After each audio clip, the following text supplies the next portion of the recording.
It's time to go deep, but can I go deeper? You shake the rib slowly, so cold, still a fever. Them other girls so weak that I was about to leave out. So morning workout complete.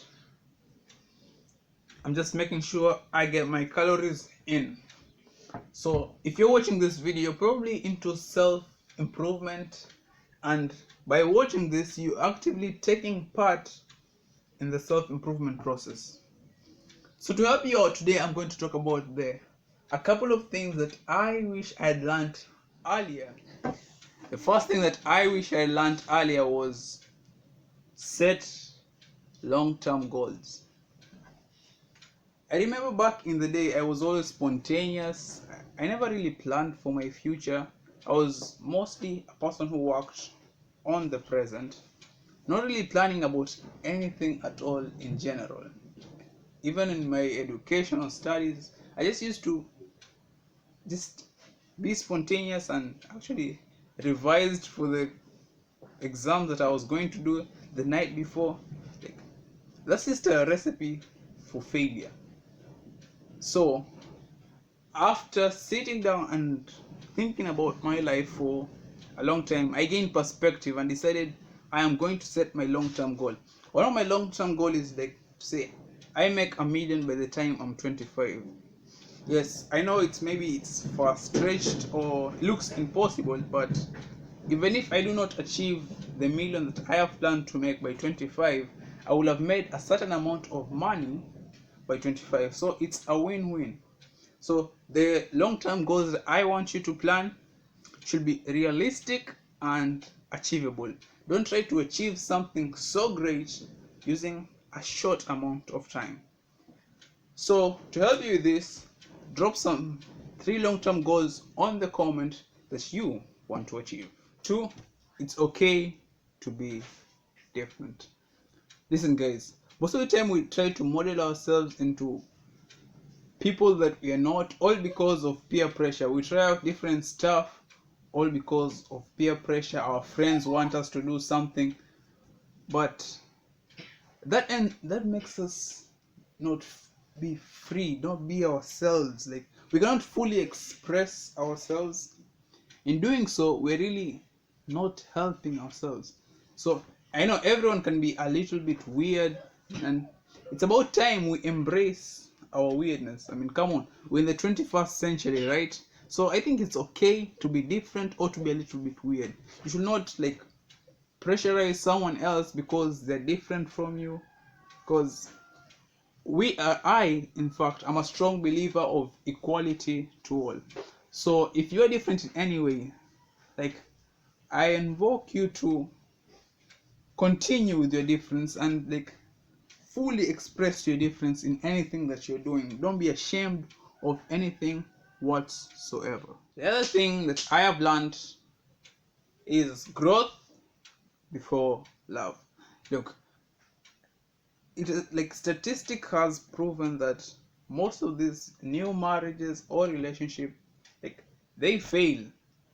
And I personally think the main reason that they fail is that people don't grow themselves first before committing themselves to any relationship. Because look, if you're not mature enough to handle a relationship, I think like any argument that will take place in the relationship, will end up overreacting and handling it in the wrong way.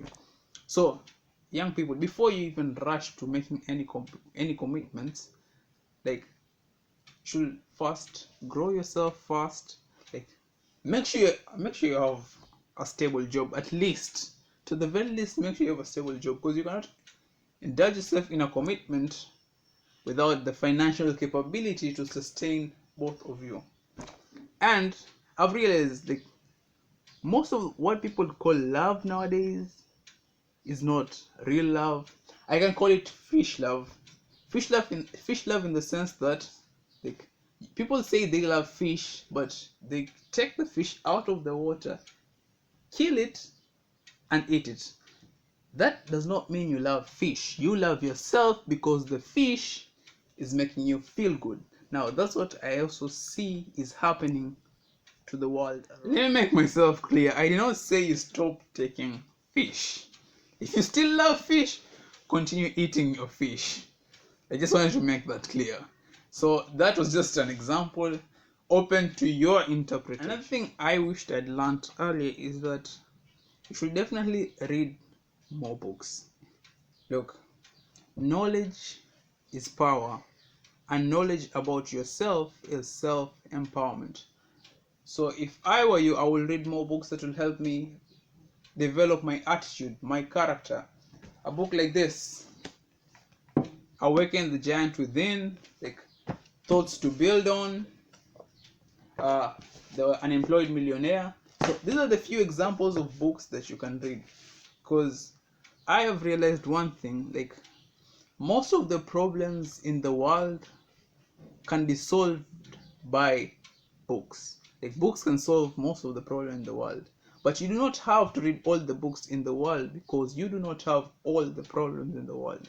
You can just read a few books, like a few minutes of your time. If you read one book for 10 minutes, I'm sure every day, I'm sure you can finish a whole book in 1 month. Listen to your parents. Like, okay, most of my audience currently is comprised of people from the age of 18 to 25.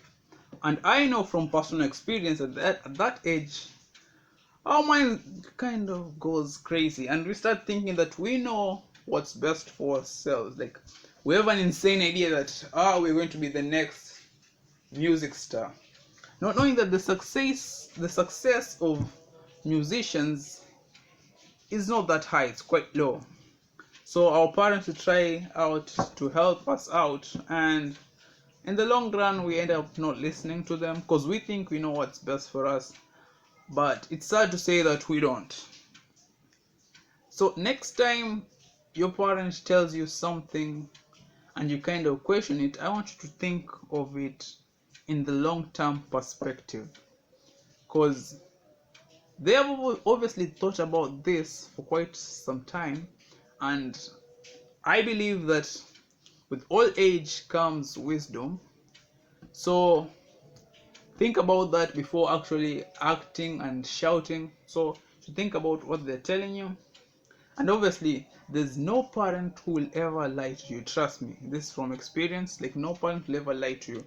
They always want the best for you. Another thing I wish I learned earlier is that nobody actually cares half as much as you think.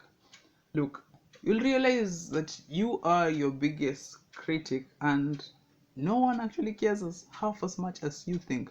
Because the first time I was recording myself in the gym, like if I see someone like looking at me, I was like all scared, shaking, like oh my god, they're looking at me. So I stopped recording. Then after some time I realized that even if I'm recording and someone looks at me, I had enough confidence to keep on recording, and they ended up not even coming towards me or asking me questions or doing anything.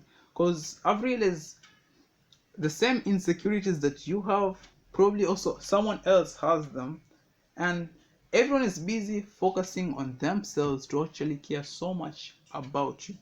So anytime you feel this insecurity or something creeping up on you, anxiety creeping up on you, try and remember that you are just criticizing yourself, and I think you are amazing. So if you have reached the end of this video, I want to thank you for watching.